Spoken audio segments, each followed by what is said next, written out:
Hello દોસ્તો, કેમ છો બધા? ગુજરાત રેલવે પોઈન્ટ ચેનલમાં આપ સૌનું હાર્દિક સ્વાગત છે. મિત્રો, આજે આપણે વિજ્ઞાનનું ચેપ્ટર એસિડ બેઝ અને સોલ્ટનો પાર્ટ 2 લઈને આવ્યા છીએ. પાર્ટ 1ની અંદર આપણે એસિડ બેઝની વ્યાખ્યાઓ ભણ્યા હતા, તેનો તફાવત ભણ્યા હતા આપણે, બરાબર, તેના રાસાયણિક ગુણધર્મો ભણ્યા હતા અને સાથે સાથે આપણે પીએચ વિશે ભણ્યા હતા. મિત્રો, જો પાર્ટ 1 તમારે જોવો હોય તો એની લિંક પણ હું ડિસ્ક્રિપ્શન બોક્સમાં નાખી દઈશ. મિત્રો, આજે આપણે પીએચના ઉપયોગો સૌપ્રથમ જોશું.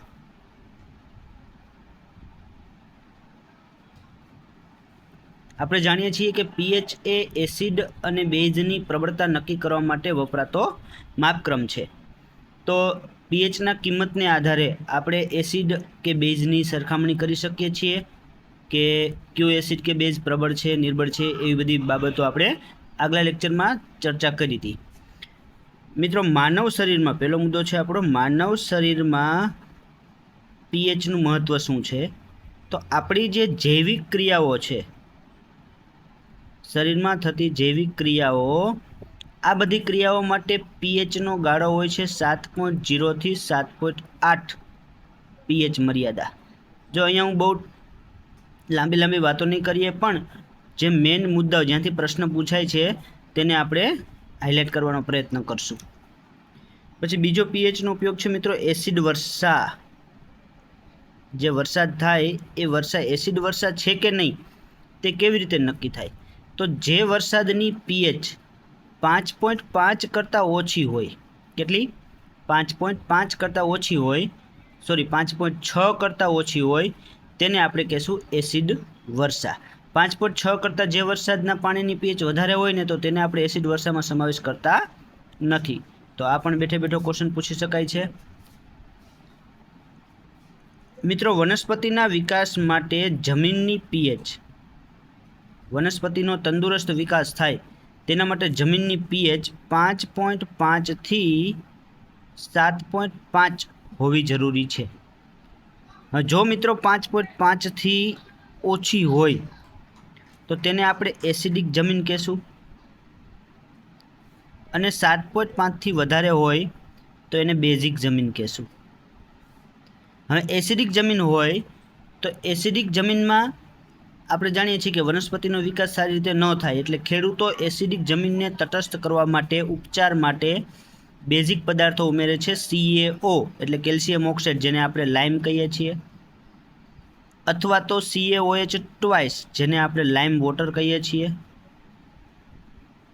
ચૂનાનું પાણી, અથવા તો મિત્રો ઉમેરી શકે CaCO3 કેલ્શિયમ કાર્બોનેટ, બરાબર, જેને આપણે કહીએ છીએ ચૂનાના પથ્થર. CaO ને કડી ચૂનો પણ કહેવાય, યાદ રાખજો, કડી ચૂનો અથવા તો લાઇમ. મિત્રો, બેઝિક જમીન હોય તો તેને તટસ્થ કરવા માટે ખેડૂતો એસિડિક પદાર્થ ઉમેરશે જીપ્સમ. જીપ્સમ એટલે ચિરોડી, કેલ્શિયમ સલ્ફેટ .2H2O આ એનું અણુસૂત્ર છે જીપ્સમ, બરાબર. આગળ વાત કરીએ તો પાચનમાં આપણે જાણીએ છીએ કે જઠરની અંદર 3 વસ્તુ ઉત્પન્ન થાય છે પાચન દરમિયાન. એક તો હાઇડ્રોક્લોરિક એસિડ ઉત્પન્ન થાય, જે પેપ્સિન નામના ઉત્સેચકને ઉત્તેજિત કરે છે, અને HCl થી બચાવ માટે શ્લેષ્મા ઉત્પન્ન થાય છે. હવે જો આ HClનું પ્રમાણ વધુ હોય, જરૂર કરતાં વધુ હોય, તો આપણને એક સમસ્યા થઈ શકે છે. કઈ સમસ્યા? આપણે બધા જાણીએ છીએ એસિડિટી. હવે પ્રશ્ન એ નથી પૂછાતો કે એસિડિટી કેવી રીતે થાય છે, પ્રશ્ન એ પૂછાય છે કે એસિડિટીના ઉપચારમાં કયો પદાર્થ વપરાય? એને કહેવાય એન્ટાસિડ. શું કહેવાય? એન્ટાસિડ, કે પ્રતિ એસિડ પદાર્થો. અને આવા પ્રતિ એસિડ પદાર્થો બેઝિક હશે. આપણે બે યાદ રાખવાના છે. એક MgOH ટ્વાઇસ, મેં આગળના વિડીયોમાં પણ કીધું હતું, મિલ્ક ઓફ મેગ્નેશિયા, અને બીજું છે NaHCO3 સોડિયમ બાયકાર્બોનેટ, બરાબર, સોડિયમ બાયકાર્બોનેટ કે સોડિયમ હાઇડ્રોજન કાર્બોનેટ. જો તમારી પાસે એસિડિટીની દવા ઉપલબ્ધ ન હોય અને ઘરમાં ખાવાનો સોડા હોય, તો જરાક પાણીમાં મિક્સ કરી અને થોડોક તમે પી લેશો તો પણ તમને એસિડિટીમાં રાહત, ટેમ્પરરી રાહત તમને મળી જશે. સોડિયમ બાયકાર્બોનેટ બેઝિક પદાર્થ છે જે શરીરમાં રહેલા, જઠરમાં રહેલા વધારાના એસિડને તટસ્થ કરી નાખે છે. ત્યારબાદ આગળ મિત્રો મોંના પીએચમાં, તો આપણે જે ખોરાક ગ્રહણ કરીએ છીએ ત્યારે પીએચ ઘટે. હંમેશા યાદ રાખજો, જમ્યા પછી પીએચ ઘટે, કારણ કે ખોરાકના અણુઓનું વિઘટન થઈ અને એમાંથી એસિડ બને છે. પરંતુ જો પીએચ 5.5 કરતાં ઓછી હોય, બરાબર, જો મોંની પીએચ 5.5 કરતાં ઓછી હોય તો દાંતનું ક્ષયન થાય છે. હવે દાંતનું ક્ષયન થવાનું કારણ શું છે મિત્રો? તો આપણો જે દાંત હોય છે તેની ઉપરનું જે લેયર હોય છે એ બનેલું હોય છે કેલ્શિયમ ફોસ્ફેટનું, Ca3PO4 ટ્વાઇસ, અને કહેવાય કેલ્શિયમ ફોસ્ફેટ, અને એ બેઝિક પદાર્થ છે. તો એસિડિક માધ્યમમાં તેનું ક્ષયન થાય છે, જેના કારણે દાંતમાં કેવિટી આપણે જેને કહીએ છીએ તે થવાની શક્યતા હોય છે. આગળ મિત્રો કીડીનો ડંખ કે કવચ નામનું વનસ્પતિ, જેને આપણે નેક્ટલ પ્લાન્ટ કહેવાય છે, કીડીનું ડંખ કે કવચ નામનું, એની અંદર હોય છે મિથેનોઇક એસિડ. યાદ રાખજો, મિથેનોઇક એસિડ, અથવા તો જેને ફોર્મિક એસિડ પણ કહેવાય. એના કારણે આપણને બળતરા થાય છે, બરાબર. તો આના ઉપચાર માટે તમે બેઝિક પદાર્થો લગાવી શકો, જેમ કે ચૂનો છે, ચૂનાનું પાણી છે, કે થોડું ઘણું ખાવાનો સોડા લઈને ત્યાં લગાવી અને રાહત મેળવી શકો છો. આગળ મિત્રો મોસ્ટ આઈએમપી, દર વખતે આની અંદરથી ખાસ પ્રશ્ન પૂછાય છે કે એસિડના સ્ત્રોત કયા કયા છે, જુદા જુદા એસિડના શેમાંથી આપણને પ્રાપ્ત થાય છે, બરાબર. તો વિનેગરમાંથી કે સરકો, બરાબર, એમાંથી આપણને મળે છે એસિટિક એસિડ. હું અહીંયા શક્ય છે બધા નામો જણાવીશ. એસિટિક એસિડને ઇથેનોઇક એસિડ પણ કહેવાય, અને તેનું અણુસૂત્ર થાય CH3COOH. બીજું મિત્રો, સંતરું કે લીંબુ કે ખાટા ફળો જે પણ કયો, તેની અંદરથી આપણને સાઇટ્રિક એસિડ અથવા તો એસ્કોર્બિક એસિડ, યાદ રાખજો એસ્કોર્બિક એસિડ, આમાં બંને અલગ છે થોડાક, પણ બંને એસિડ આપણને જોવા મળે છે. એના અણુસૂત્રની જરૂર નથી, કારણ કે મોટા અણુસૂત્ર છે એવા ક્યારેય પૂછાતા નથી. મિત્રો આંબલીમાંથી ટાર્ટરિક એસિડ મળે છે. ખાટું દૂધ કે દહીં હોય કે છાશ હોય કે માખણ, ખાટું માખણ, બરાબર, તો તેમાં આપણને લેક્ટિક એસિડ હશે. ત્યાર પછી ટામેટું, એ પણ ખાટું જ હોય, તેમાં હોય છે ઓક્ઝેલિક એસિડ. ALPની પરીક્ષામાં ઓક્ઝેલિક એસિડ શેમાંનું સ્ત્રોત શું છે તે પૂછાયેલો પ્રશ્ન છે. બીજું આપણે મિત્રો આગળ વાત કરી હતી કે કીડી, એ તો અહીંયા લખતો નથી, કીડીનો ડંખ કે કવચનો ડંખ, જેમાં મિથેનોઇક એસિડ હોય, ફોર્મિક એસિડ, એનું અણુસૂત્ર થાય HCOOH, બરાબર. તો આ એવા સામાન્ય જે વારંવાર પૂછાતા હોય તેવા સ્ત્રોત છે જેમાંથી આપણને એસિડ પ્રાપ્ત થાય છે. મિત્રો આગળ આપણે વાત કરવાના છીએ ક્ષાર વિશે. ક્ષાર એટલે કે સોલ્ટ, લવણ છે ને, એટલે એ મીઠું આપણું, બરાબર. હવે ક્ષાર સામાન્ય રીતે કઈ રીતે બને છે? તો કે એસિડ અને બેઝની પ્રક્રિયા થાય ત્યારે આપણને ક્ષાર અને પાણી બને છે. એનો અર્થ થયો કે એસિડ અને બેઝમાંથી આપણને ક્ષાર બને છે. ક્ષારમાં સામાન્ય રીતે જો ધારો કે NaCl છે, તો આ NaCl કેવી રીતે બનશે? તો NaCl છે એમાં સોડિયમ, પેલું જે આગળ ધાતુ હોય ને એની પાછળ OH લગાવવાનું, તો NaOH બેઝ અને Cl એટલે HCl એસિડ. આ એસિડ અને બેઝથી NaCl બને. ધારો કે તમને કીધું હોય K2SO4, તો K2SO4માં K ની પાછળ OH લગાડો, KOH, અને SO4 એટલે આપણું H2SO4. ધારો કે આપણી પાસે છે નટુકો3 સોડિયમ કાર્બોનેટ, તો તે બનશે NaOH અને CO3 વાળો એસિડ છે H2CO3 કાર્બોનિક એસિડ, બરાબર, જે સોડામાં હોય છે તે. તો મિત્રો આ રીતે ક્ષાર છે એ કોઈને પણ એસિડ અથવા બેઝથી બનેલા ક્ષાર હોય છે. હવે એક વારંવાર શબ્દ પૂછાય છે ક્ષાર પરિવાર.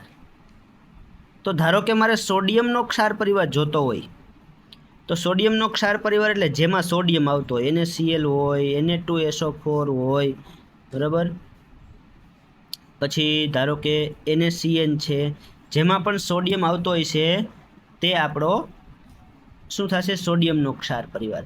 હવે અહીંયા તમને પૂછ્યું હોય ક્લોરિનનો ક્ષાર પરિવાર, તો જેમાં ક્લોરિન આવતો હોય તે બધાય ક્લોરિનના ક્ષાર પરિવારમાં સમાવેશ થશે, બરાબર. આગળ મિત્રો વાત કરીએ આપણે તો ક્ષારનો પ્રકાર. ક્ષારનો પ્રકાર ભણતા પહેલા આપણે પ્રબળ એસિડ, નિર્બળ એસિડ, પ્રબળ બેઝ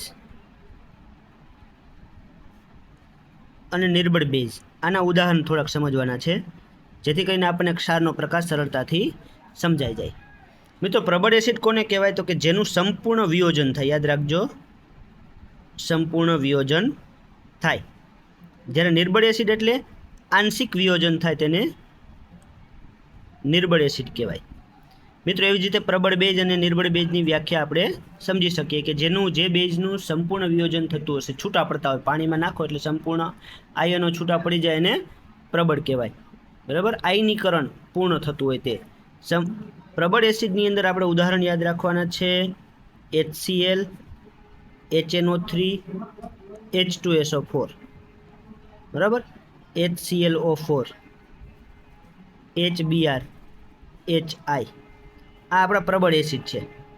જોકે ઉપલા 3 લખ્યા એ મોસ્ટ આઈએમપી છે, નીચેના 3 છે એ યાદ રહે તો બહુ સારું, ન રહે તો ચાલે. નિર્બળ એસિડમાં આવશે HF, H2CO3 કાર્બોનિક એસિડ. પછી acetic acid, most IMP acetic acid છે એ નિર્બળ એસિડ છે, બરાબર. આનો જ આપણે વધારે ભાગ ઉપયોગ કરશું, આ બે એસિડનો ઉદાહરણોમાં વધારે ઉપયોગ કરશું. પ્રબળ બેઝમાં NaOH, KOH, MgOH ટ્વાઇસ આપણા પ્રબળ છે.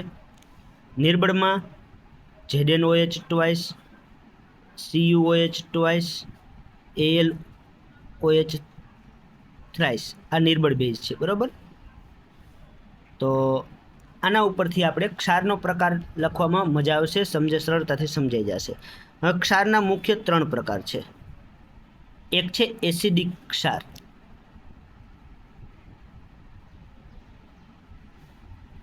બીજો છે બેઝિક ક્ષાર અને ત્રીજો છે તટસ્થ ક્ષાર. હવે એસિડિક ક્ષાર ક્યારે બને? તો કે જ્યારે એસિડ પ્રબળ હોય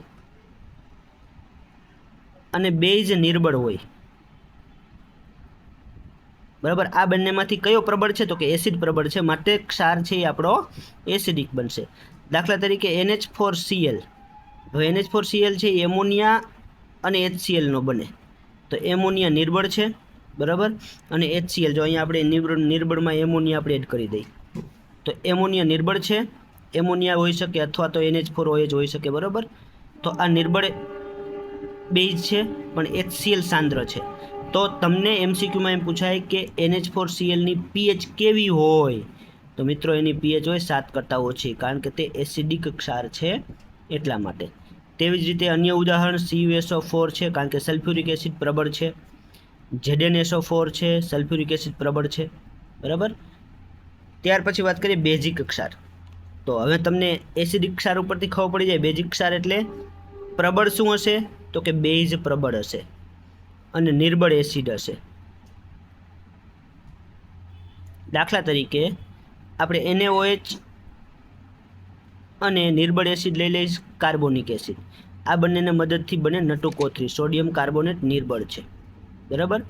એ જ રીતે સોડિયમ એને આપણે NaF, કારણ કે HF આપણું નિર્બળ છે એટલે, બરાબર.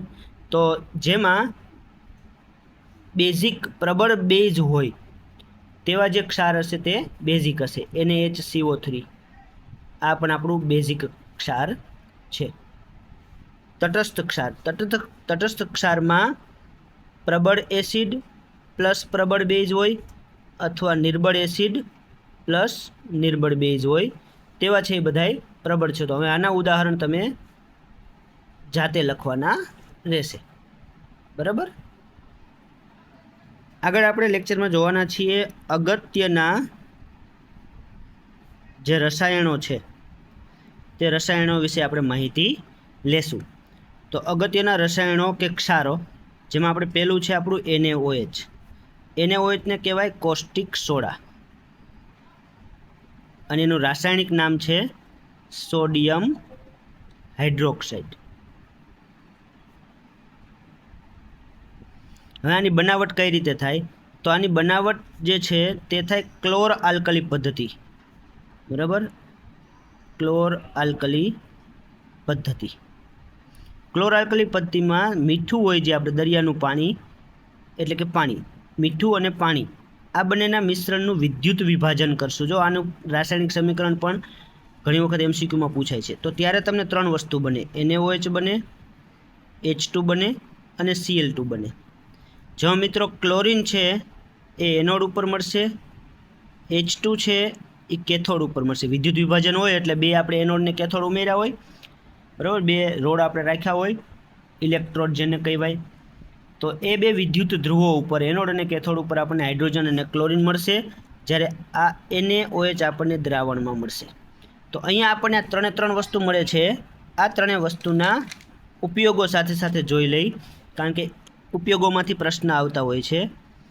H2નો ઉપયોગ ક્યાં ક્યાં થાય? તો કે બળતણ તરીકે થાય છે ફ્યુલમાં, બરાબર, હાઇડ્રોજન કાર આપણે.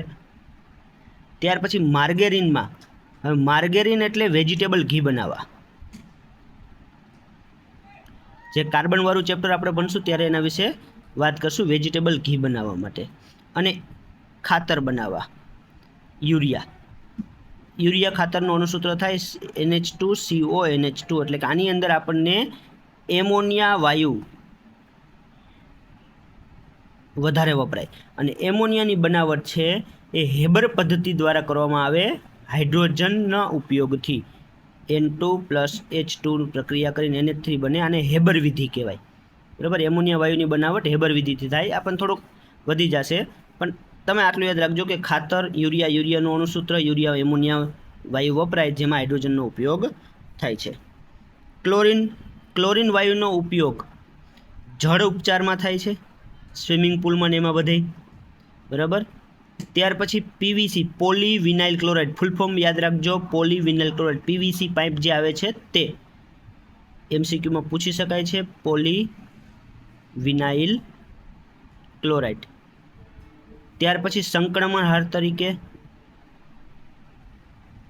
સંક્રમણહારકો તરીકે, બરાબર, જે જીવાણુને નાશ કરવા માટે. પછી ક્લોરોફ્લોરોકાર્બનની બનાવટમાં, ક્લોરોફ્લોરોકાર્બનમાં ક્લોરીન હોય છે. અને કીટનાશકોમાં DDT જેવા કીટનાશકો જે હોય છે તેની બનાવટમાં ક્લોરીનનો ઉપયોગ થાય છે. ત્યાર પછી મિત્રો આપણે જોઈએ NaOHના ઉપયોગ. તો NaOHનો ઉપયોગ ધાતુ પરથી ગ્રીસ દૂર કરવા, બરાબર, ઇન્ડસ્ટ્રીમાં ધાતુ પર લાગેલા જે ગ્રીસ ઓઇલના ધાગ ધબ્બા છે તેને દૂર કરવા NaOH વપરાય. મિત્રો ગટરની સાફ સફાઈ માટે પણ NaOH વપરાય છે, કોસ્ટિક સોડા, કારણ કે તેનો ઉપયોગ બીજે આપણે સાબુ, કાગળ અને પ્રક્ષાલકો તરીકે, બરાબર, સાબુ ઉદ્યોગમાં, કાગળ ઉદ્યોગમાં, પ્રક્ષાલકો ઉદ્યોગની અંદર ઉપયોગ થાય છે. આ સાથે કૃત્રિમ રેસા બનાવવા માટે, જે તમે નાયલોન 6 ને એવા બધા નામ સાંભળ્યા હોય, તો એવા કૃત્રિમ રેસાઓની બનાવટમાં NaOHનો ઉપયોગ થાય છે. તો આપણો આ પહેલો પદાર્થ હતો NaOH. જો NaOH વિશે બધી માહિતી મળી ગઈ છે, બરાબર. આની અંદરથી ઘણા બધા ટૂંકા પ્રશ્ન પૂછી શકાય. આગળ બીજું છે બ્લીચિંગ પાવડર. નામ તમે સાંભળ્યું જ હશે, બ્લીચિંગ પાવડર, બરાબર, રંગની અશુદ્ધિ દૂર કરવા માટે વપરાતો પાવડર. સફેદ કપડામાંથી પેનના દાગ ધબ્બા દૂર કરવા હોય તો બ્લીચિંગ પાવડર વપરાય. એનું અણુસૂત્ર છે CaOCl2. આને કહેવાય કેલ્શિયમ, જો નામ એકદમ સરળ છે કેલ્શિયમ, પછી ઓક્સિજન, પણ ઓક્સિજન અડધું જ લખવાનું, ઓક્સી અને ક્લોરાઇડ, કેલ્શિયમ ઓક્સી ક્લોરાઇડ. આની બનાવટ ચૂનાના નીતરિયા પાણી CaOH ટ્વાઇસ એના ઉપરથી ક્લોરીન વાયુ પસાર કરવાથી, જો આ શુષ્ક લેવાનો હોય કેલ્શિયમ હાઇડ્રોક્સાઇડ અને એની ઉપરથી ક્લોરીન વાયુ પસાર કરીએ એટલે CaOCl2 અને પાણી બને. તો આ આપણો પદાર્થ બ્લીચિંગ પાવડર મળી ગયો. બ્લીચિંગ પાવડરનો ઉપયોગ ક્યાં થાય? તો કે કાપડ, સુતરાઉ કપડાં, લિનન, બરાબર, પછી કાગળ ઉદ્યોગ છે, કારણ કે કાગળ ઉદ્યોગમાં જે લાકડાનો માવો છે એ કથ્થાઈ રંગનો હોય, એમાંથી સફેદ કાગળ બનાવવો હોય તો રંગની અશુદ્ધિ જ્યાં જ્યાં દૂર કરવાની થાય, બરાબર, લોન્ડ્રીમાં છે ત્યાં આપણે આનો ઉપયોગ કરશું. બીજું તો કે ઓક્સિડેશન કરતા તરીકે, કારણ કે એમાંથી આપણને સરળતાથી ઓક્સિજન મળી શકે છે, છૂટો એકલો ઓક્સિજન મળી શકે એટલે ઓક્સિડેશન કરતા. રાસાયણિક પ્રક્રિયાઓના પ્રકાર ભણશું ત્યારે ઓક્સિડેશન અને રિડક્શન પ્રક્રિયા અને ઓક્સિડેશન કરતાં રિડક્શન કરતાં તમને હું સમજાવીશ. બીજું મિત્રો, પાણીના જંતુનાશક તરીકે, પાણીને જંતુ મુક્ત કરવા, બરાબર. તો આ વાત થઈ આપણે બ્લીચિંગ પાવડરની. આગળ છે NaHCO3, સોડિયમ બાયકાર્બોનેટ, જેને કહેવાય કે સોડિયમ હાઇડ્રોજન કાર્બોનેટ. આ છે આપણો બેકિંગ સોડા, બરાબર, બેકિંગ સોડા, જેને બનાવવા માટે NaCl મીઠું, પાણી, એમોનિયા અને કાર્બન ડાયોક્સાઇડ એની પ્રક્રિયા કરશો એટલે તમને NaHCO3 અને એમોનિયમ ક્લોરાઇડ બની જશે. તો અહીંયા આપણને NaHCO3 મળી જાય. આના ઉપયોગોથી તમે પરિચિત જ છો, બરાબર. એક છે બેકિંગ પાવડર બનાવવા માટે. હવે બેકિંગ સોડા અને બેકિંગ પાવડર બંને અલગ વસ્તુ છે. બેકિંગ પાવડર એટલે બેકિંગ સોડા, એની અંદર આપણે મંદ એસિડ ઉમેરવાનું છે. જો તમે જ્યારે ભજીયા બનાવો છો ત્યારે ખબર હોય તો પહેલાં સોડા નાખવામાં આવે, પછી ઉપર લીંબુ નીચાવી અને એમ કે સોડા ફોડવો પડે. તો એસિડ શું કામ ઉમેરવાનું? તો કે બેકિંગ સોડામાંથી બેકિંગ પાવડર બની જાય, બરાબર, જે શરીરમાં એટલો બધો હાનિકારક નથી. સીધો સોડા છે એ શરીરમાં હાનિકારક હોય છે, એટલા માટે સોડા ભેગું એસિડ ઉમેરવામાં આવે છે. અને ત્યાર પછી એનો ઉપયોગ ભજીયા, કેક ને એ બધું રસોડાને જે રસોઈની અંદર ઉપયોગી થાય છે. હું અહીં લખતો નથી પણ તમે લખી નાખજો, ભજીયા, પકોડા, કેક ને ક્રિસ્પી પોચા બનાવવા માટે. બીજો એનો ઉપયોગ છે એન્ટાસિડ, એસિડિટીના ઉપચારમાં. અને બીજું એક આપણે ફાયર એક્સટિંગ્યુશરમાં, બરાબર, જે આપણે વાત થઈ હતી અગાઉ, સોડા, એસિડ, ફાયર એક્સટિંગ્યુશરમાં આપણે બેકિંગ સોડાનો ઉપયોગ કરીએ છીએ, બરાબર. ત્યાર પછી મિત્રો છે Na2CO3.10H2O. જો આને કહેવાય ધોવાનો સોડા. અને Na2CO3 ખાલી શુષ્ક હોય, બરાબર, તો એને કહેવાય સોડા એસ. યાદ રાખજો ટૂંકું નામ, સોડા એસ. આની બનાવટ આપણે NaHCO3 છે એને ગરમ કરશો તો એમાંથી Na2CO3 બનશે.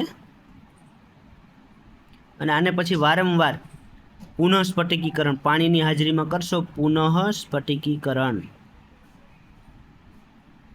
એનાથી આપણને Na2CO3.10H2O. આ જે H2O છે એને સ્ફટિક જળ કહેવાય, સ્ફટિક જળ, બરાબર. ઘણા બધા રાસાયણિક સંયોજનોમાં તમે આવા અણુસૂત્ર જોયા હશે, એને કહેવાય સ્ફટિક જળ, ક્રિસ્ટલ વોટર. હવે Na2CO3 નો ઉપયોગ ક્યાં ક્યાં થાય? તો કાચ, સાબુ, કાગળ ઉદ્યોગમાં થાય છે. પછી બોરેક્સ મણકા બનાવવા, બોરેક્સ સંયોજનો બનાવવા, જે આપણે વીટીમાં એમાં જે ખોટા જે માણેકને એ બધા આવે છે ને, એ બોરેક્સના સંયોજનો હોય છે, બરાબર. તો એ બનાવવા માટે, સાફ સફાઈ માટે, અને મોસ્ટ આઈએમપી પાણીની કઠિનતા દૂર કરવા. ઘણી બધી એક્ઝામમાં પૂછાઈ ગયેલો પ્રશ્ન છે. પાણીની કઠિનતા દૂર કરવા માટે શું વપરાય છે? તો એ મિત્રો ધોવાનો સોડા Na2CO3 વપરાય છે. બરાબર, કારણ કે પાણીની અંદર જ્યારે જમીનમાંથી પસાર થાય છે ત્યારે તેમાં કેલ્શિયમ અને મેગ્નેશિયમના ક્ષારો ઓગળી જાય, તો એ ક્ષારોને દૂર કરવા માટે થઈને આપણે સોડિયમ કાર્બોનેટ એમાં ઉમેરીએ છીએ. એને કહેવાય પાણીની કઠિનતા દૂર કરવી. એ પછીના બીજા છે એક આપણું કેલ્શિયમ સલ્ફેટ ડાયહાઇડ્રેટ. કેલ્શિયમ સલ્ફેટ ડાયહાઇડ્રેટ આને કહેવાય જીપ્સમ, જેનો ઉપયોગ તમે ભણી ગયા છો. પછી મિત્રો છે એક આપણું CaSO4.12H2O, આને કહેવાય POP, પ્લાસ્ટર ઓફ પેરિસ, જેનું નામ થાય, રાસાયણિક નામ થાય કેલ્શિયમ સલ્ફેટ હેમીહાઇડ્રેટ. હેમી એટલે અડધો. આ બંને એકબીજામાં પરિવર્તનીય હોય. બરાબર, જો પીઓપીને તમે પાણી ઉમેરશો તો તમને આ બની જશે, અને આને તમે ગરમ કરશો તો તમને કેલ્શિયમ સલ્ફેટ પીઓપી બની જશે. એટલે જ આપણે કીધું હોય કે ભાઈ સિમેન્ટ છે કે પીઓપી છે એને પાણીના સંપર્કમાં ન આવે એ રીતે રાખવો જોઈએ, સાચવવો જોઈએ. કારણ કે પાણીના સંપર્કમાં આવે તો કઠણ થઈ જાય. તો જે હાથ પગના હાડકાં ભાંગે ત્યારે આપણે જે પ્લાસ્ટર લગાવીએ છીએ એ પીઓપી છે. બરાબર, મૂર્તિઓ બનાવવા માટે પીઓપી વપરાય છે. ઘરમાં આપણે જે દિવાલો ઉપર લગાવીએ છીએ એ પર પીઓપી વપરાય છે. તો પીઓપીના ઘણા બધા ઉપયોગો છે. તો મિત્રો આ ચેપ્ટરમાં આપણે થિયરિકલ પોર્શન આટલો આપણે રાખીએ છીએ, કારણ કે ઘણા બધા ટોપિક આપણે આવરી લીધા છે. બંને પાર્ટ્સના હવે આપણે સોલ્વ કરશું MCQ. MCQમાં આપણે આગળ જોઈએ, લિટમસ પેપરને લાલમાંથી વાદળી કયો પદાર્થ બનાવે? તો મિત્રો અહીંયા લાલમાંથી વાદળી, તો બેઝિક પદાર્થ છે તે લાલમાંથી વાદળી બનાવે છે. તો એમાં આપણે જોઈએ જવાબ, તો અમ્લ, અમ્લ એટલે એસિડ થાય, એસિડ તો આવશે નહીં. લવણ એટલે તો કે મીઠું થાય, એ પણ નહીં આવે, ક્ષાર. પાણીની pH 7 હોય, બરાબર, એ પણ તટસ્થ હોય. તો અહીંયા મિત્રો ક્ષાર જે છે એ ખરેખર અહીંયા બેઝ, પણ આ આખી પીડીએફમાં બેઝની જગ્યાએ ક્ષાર શબ્દ વાપરેલો છે, તો આપણે બેઝ છે આપણો જવાબ રહેશે. આગળ જોઈએ, નીચેનામાંથી કયો અમ્લ લીંબુમાં મળે છે? તો લીંબુમાં આપણે જાણીએ છીએ બે પ્રકારના એસિડ મળતા હતા, એસ્કોર્બિક એસિડ અથવા તો સાઇટ્રિક એસિડ. તો આપણો જવાબ આવશે બી, સાઇટ્રિક એસિડ. ત્રીજું જોઈએ, સરકો, વિનેગરમાં આપણને મળે છે એસિટિક એસિડ, જેનું બીજું નામ છે ઇથેનોઇક એસિડ પણ તમે કહી શકો છો. દાંતની સડાને રોકવા માટે કયો ક્ષાર વપરાય છે? હવે દાંતને સડાને રોકવા માટે બેઝિક પદાર્થ વપરાય. તો અહીંયા આપણી પાસે બે બેઝિક પદાર્થ છે, એક તો NaCO3 બેઝિક છે અને KOH બેઝિક છે. પણ KOH છે એ પ્રબળ બેઝ કહેવાય, એટલે એ ન આવે, એટલે આપણો સાચો જવાબ થશે NaHCO3. આગળ જોઈએ મિત્રો, pHનું મૂલ્ય 7 હોય તો દ્રાવણ કેવું ગણાય? તો 7 હોય તો કેવું ગણાય? તટસ્થ ગણાશે. પેટમાં વધુ એસિડિટીને ઘટાડવા માટે શું વપરાય છે? તો એસિડિટીના ઉપચાર માટે આપણે વાપરીએ છીએ એન્ટાસિડ પદાર્થ, પ્રતિ એસિડ પદાર્થો પણ જેને કહેવાય. સામાન્ય મીઠાનું રાસાયણિક સૂત્ર શું છે? તો સામાન્ય મીઠાનું રાસાયણિક સૂત્ર છે NaCl. આગળ જોઈએ, નીચેનામાંથી કયો સૂચક છે? સૂચક એટલે જે એસિડ બેઝની હાજરીમાં રંગ પરિવર્તન આપે. હળદર. મિત્રો હળદર છે તે બેઝિક પદાર્થ સાથે આપણે ખબર છે કે પીળામાંથી લાલ રંગ બનાવે છે. દૂધમાં કયો એસિડ હોય? જો ઓલું કોષ્ટકમાંથી તમે જોઈ શકો છો, 3 પ્રશ્ન તો આવી ગયા. દૂધમાં લેક્ટિક એસિડ હોય છે. દૂધ પૂછે, દહીં પૂછે, છાશ પૂછે કે ખાટું માખણ પૂછે, તો દરેકમાં જવાબ લેક્ટિક એસિડ આવશે. ધોવાના સોડાનું રાસાયણિક નામ શું છે? ધોવાનો સોડા એટલે નટુકોથરી સોડિયમ કાર્બોનેટ. આગળ જોઈએ, બ્લીચિંગ પાવડરનું રાસાયણિક સૂત્ર શું છે? તો બ્લીચિંગ પાવડરનું રાસાયણિક સૂત્ર થાય CaOCl2, કેલ્શિયમ ઓક્સી ક્લોરાઇડ. આગળ પીએચ સ્કેલની શ્રેણી કઈ છે? તો પીએચ સ્કેલ 0 થી 14ના ગાળામાં માપવામાં આવે છે. લાલ લિટમસ પેપર ક્ષાર એટલે આપણે અહીંયા બેઝ ગણશું તો લાલ લિટમસનું વાદળી બનાવશે. જવાબ બી વાદળી. બેકિંગ સોડા એટલે NaHCO3 સોડિયમ બાયકાર્બોનેટ પણ જેને કહેવાય છે. ટૂથપેસ્ટ સામાન્ય રીતે કેવું હોય? ટૂથપેસ્ટ બેઝિક હોય. બેઝિક એટલે અહીંયા ક્ષારીય. બરાબર. આગળ વાત કરીએ. પીએચ બરાબર 3 ધરાવતું દ્રાવણ કેવું હશે? તો પીએચ 3 એટલે 7 થી ઓછું તો એસિડિક હશે, અમ્લીય.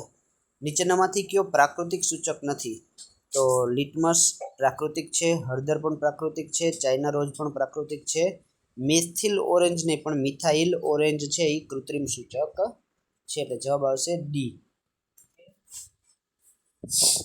બેકિંગ પાવડર, જો બેકિંગ સોડા એટલે NaHCO3 પણ પાવડરમાં ભેગું નિર્બળ એસિડ ઉમેરવામાં આવે છે, ટાર્ટરિક એસિડ. મધમાખી કરડે ત્યારે કયો અમ્લ શરીરમાં પ્રવેશે છે? તો મધમાખી, કીડી કે આપણે જે કવચનો ડંખ છે તો એમાં ફોર્મિક એસિડ આપણું આવશે. HCl નું જલીય દ્રાવણ હાઇડ્રોક્લોરિક એસિડ નામે ઓળખાય છે. સૌથી શક્તિશાળી અમ્લ કયો છે? તો સૌથી શક્તિશાળી, હવે જો અહીંયા બે પ્રબળ એસિડ છે, એક HCl અને H2SO4 અને HNO3. આ ત્રણેય પ્રબળ છે પણ આ ત્રણેયમાં સૌથી પ્રબળ છે આપણો H2SO4. વોશિંગ સોડાનું સૂત્ર કયું છે? Washing soda Na2CO3.10H2O. બરાબર. ટૂથ ડીકે ત્યારે શરૂ થાય છે જ્યારે મોનો પીએચ 5.5 કરતાં ઓછું હોય છે. બ્લીચિંગ પાવડર બનાવવા કયો વાયુ વપરાય છે? તો બ્લીચિંગ પાવડર બનાવવા માટે ક્લોરિન વાયુ વપરાય. આપણે આગળ વિડીયોમાં વાત કરી હતી. કેલ્શિયમ હાઇડ્રોક્સાઇડ અને ક્લોરિન વાયુની રાસાયણિક પ્રક્રિયાથી CaOCl2 બ્લીચિંગ પાવડર બને છે. ક્ષારનો જલીય દ્રાવણ સ્પર્શે કેવો હોય? જો એસિડ છે ને તે જલીય દ્રાવણ સ્પર્શે કેવા હોય? દાહક હોય, કારણ કે તે આપણને બળતરા કરે. જ્યારે ક્ષાર એટલે કે બેઝિક પદાર્થો સ્પર્શે ચીકણા હોય, સાબુ જેવા હોય. કયું લવણ છે? લવણ એટલે મીઠું, મીઠાનું અણુસૂત્ર થાય NaCl. એન્ટાસિડ સામાન્ય રીતે શું હોય છે? તો કે એન્ટાસિડ એટલે એસિડનો પ્રતિ એસિડ છે, ક્ષાર આપણે રાખશું બેઝિક પદાર્થ. હળદર ક્ષારમાં કયો રંગ આપે છે? તો હળદર બેઝિક સાથે લાલ રંગ આપે છે. બરાબર, ભૂરો જરૂરી નથી, લાલ રંગ આપે છે. નીચેનામાંથી કયો અમ્લ ટમેટામાં ઓક્ઝેલિક એસિડ મળે છે? Option A. ન્યુટ્રલાઇઝેશન રિએક્શનમાં શું બને?